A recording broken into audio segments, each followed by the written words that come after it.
Good morning, good morning. I know, big surprise, I'm late with getting back late last night from the road trip and trying to get everything taken care of and sorted out. I'm just impressed that I'm up now, so thank you for joining me. Good morning to all of my West Coast, Mountain, Central Time friends, and good afternoon to the East Coast. I have covered almost all of those time frames recently with the Route 66, and yes, I know I'm so far behind on getting those videos up, but I promise I will very, very soon. Probably the next couple of days, you guys will be inundated with all of the things Route 66. So thank you for traveling along with me and for sharing all of the adventures. There was the brewery tour and the Arch in St. Louis. There was the crazy sideshow museum at the Uranus Fudge Factory. Just wait, that video is coming, I promise. I'm 100% not mature enough for that one. But that was in Missouri. The quick stop for the cars on the route in Kansas, and all the different stops in Oklahoma. There were a lot of them. Texas. As always, love that you drop in. We saw Big Texan in Amarillo. And then there was just a bunch of like random stuff. So those things that you're just driving along and you're like, what was that? And you take pictures or you go back and see it. You guys saw the cute little kitty cat that I made friends with at the Midpoint Cafe. We did actually go a lot faster and kind of cut off the end of the trip just because between the bike ride that I did a couple years ago, all the training for it, and all the different just road trips, the weekend getaways, we've seen this part from pretty much like Flagstaff all the way through the pier many, many times. So it seemed like it would be okay to pick and choose which stops we saw to, I don't know, not necessarily speed up the trip, but just cover a little bit more ground. We wanted to focus on the beginning part, Chicago and St. Louis, and of course all the areas in between. And there were a bunch of super adorable little places that we went, or even just, they just did it. I think it was yesterday. They did a ribbon cutting at this huge stained glass push pin that they have in Texas. And it actually marks the exact center of the state. It's not the center of Route 66, that's in Texas, but in Oklahoma, there's huge, it looks like a big leaf thumbtack, big push pin. It's very, very cool. So we got to see that actually before it even officially opened. So there's been a lot of really neat things that we saw, and I'm sure that they will be incorporated into books coming soon. One thing that I noticed, and I don't know what it says about me, but in Joliet, and there was another one that had a defunct prison that you can go and do tours now. And of course, all old prisons are listed to be haunted. I've done a tour of the, not Boise State, Idaho State Penitentiary in Boise. And that was a lot of fun. I love old haunted buildings like that. I love, real life ghost tours. So I think I'm going to probably end up with either a series or something that covers going to a bunch of different prisons just so I have an excuse to go and tour them. I'm not sure when that will be because, as you guys know, I've got a whole bunch of books coming up soon. I do have Lust. I have a few copies. And I've got a signing next Saturday on the 2nd, so a week from tomorrow. That'll be at the Paseo Verde Library in Henderson. And so that, I will actually have Lust. So I've got Sin, Pride, and Envy, which I've had for quite a while. And now I do have copies of Lust on hand. So I need to get some charm bracelets made for those.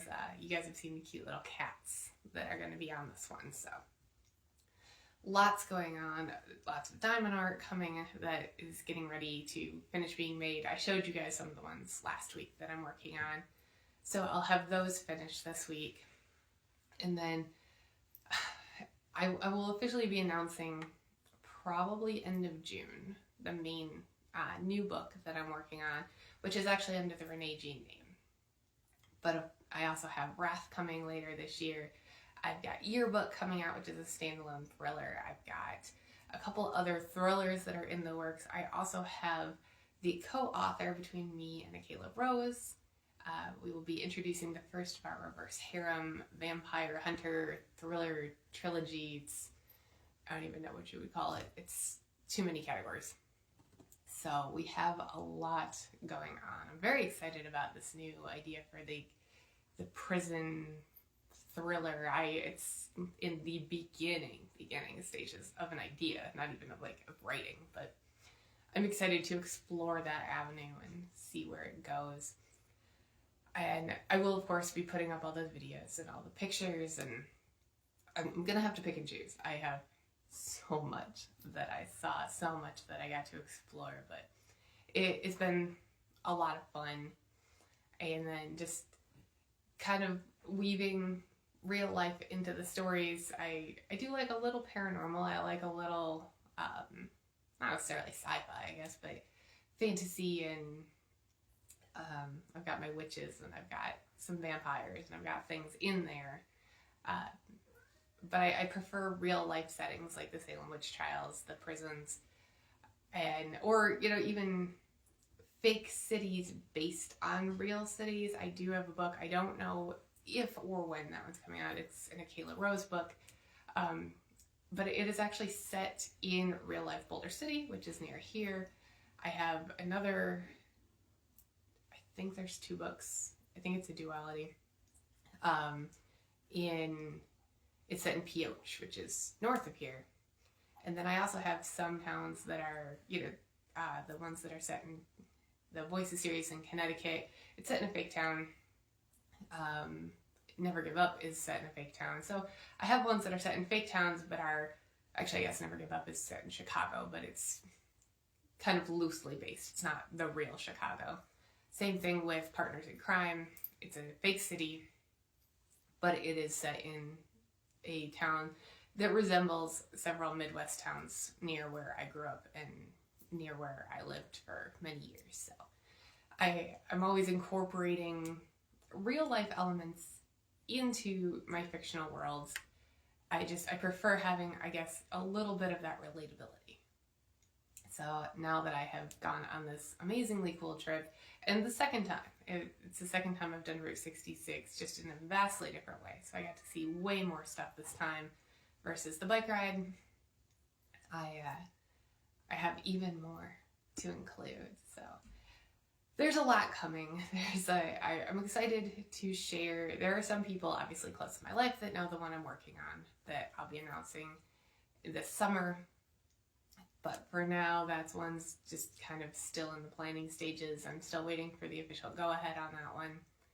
So I'm happy that there are things going on. There's a lot moving forward. So being home, I now need to actually get to work. And for those of you that are on my newsletter list, I had promised to include that applesauce bread recipe, and I didn't have it with me. So the rest of the newsletter is ready. I just gotta add the recipe, but I'm home now. I have the recipe, so I will get that out by the end of the weekend.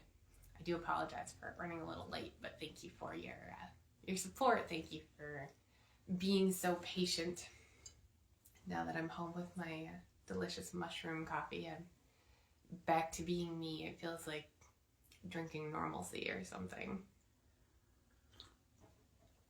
But as I mentioned, I've got to unpack and I've got to get everything going. So it's going to be a very full weekend.